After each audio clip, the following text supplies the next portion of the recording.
बड़े त्यागी वृत्ति के पास जाओ, अच्छे अच्छे जिनको तुम मानते हो, चले जाओ और कह दो एक सामान्य आदमी मिलने आया है, मिलने का टाइम ही नहीं उनके पास, क्योंकि ना 2 रुपये देने लायक है ना कुछ काम का है।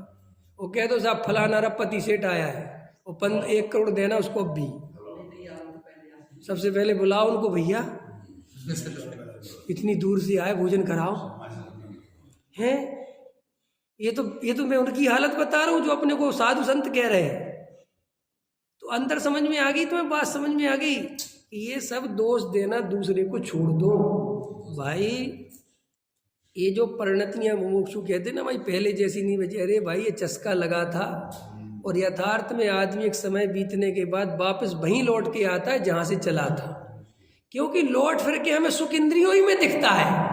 एक बार बताओ जब आत्मा का सुख मिला नहीं और हमने थोड़ी देर के लिए इंद्रियों का दमन कर भी लिया, दमन तो समझते हो ना, और दमन जवानी में आराम से किया जा सकता है, क्योंकि जवानी एक ऐसी चीज है आप उसमें कुछ भी कर सकते हो, कुछ भी ख्याल में है ना। मिलिट्री में जा सकते हो, पुलिस में जा सकते हो, शहीद हो सकते हो, देश के लिए जान दे सकते हो। एक बूढ़े आदमी से कहो जाओ बॉर्डर पे खड़े हो जाओ, तू तो वैसे ही कुछ काम का नहीं, मर भी जाएगा तो कौन सी आफत आ रही, जाएगा कोई बूढ़ा आदमी?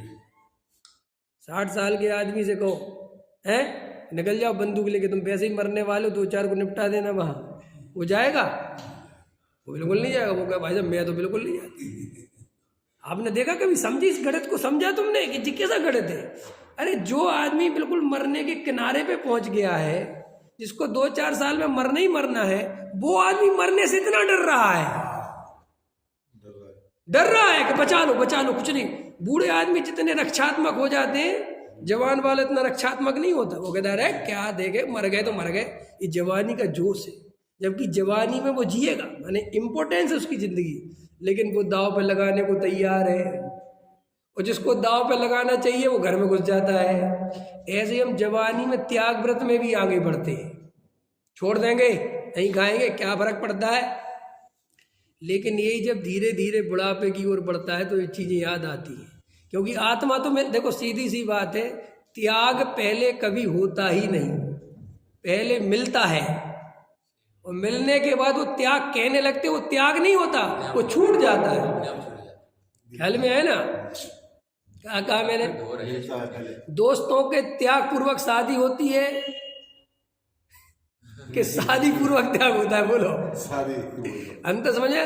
दोस्तों को कोई जाके लेटर नहीं पकड़ाने पड़ते कि आज से हमारी शादी हो रही, तुम्हारी मेरी दोस्ती खत्म, अब मैं तुम्हें टाइम नहीं दे। ऐसा कहीं हुआ दुनिया में? नहीं हुआ। और ऐसा उसने सोचा था कि ऐसा करूंगा? नहीं सोचा था, कुछ भी नहीं था ना, कुछ दिमाग लगाना पड़ा क्या कि किन किन को छोड़ना है, किन को, कुछ नहीं। शादी हुई, दोस्त यारों से मिलना जुलना अपने आप कम हो गया, छूट गया।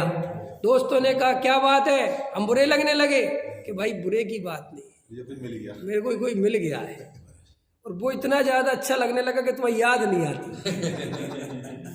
बुरे की बात नहीं है, मुझे कोई तुमसे दुश्मनी नहीं हुई, मैं कोई तुम ऐसा ही, ये है त्याग का असली स्वरूप कि भाई मुझे आत्मा का इतना आनंद मिल गया कि मुझे इंद्रियों के भोग भोगने की इच्छा नहीं होती है। ये वो कोई इंद्रियों के भोग से चिढ़ता नहीं है कि जो महादुखदाई इनको छोड़ो, ऐसा कुछ है ही नहीं। वो कहता मजा नहीं आता यार, क्या कर सकते, सही छूट गया, बात इतनी सी है।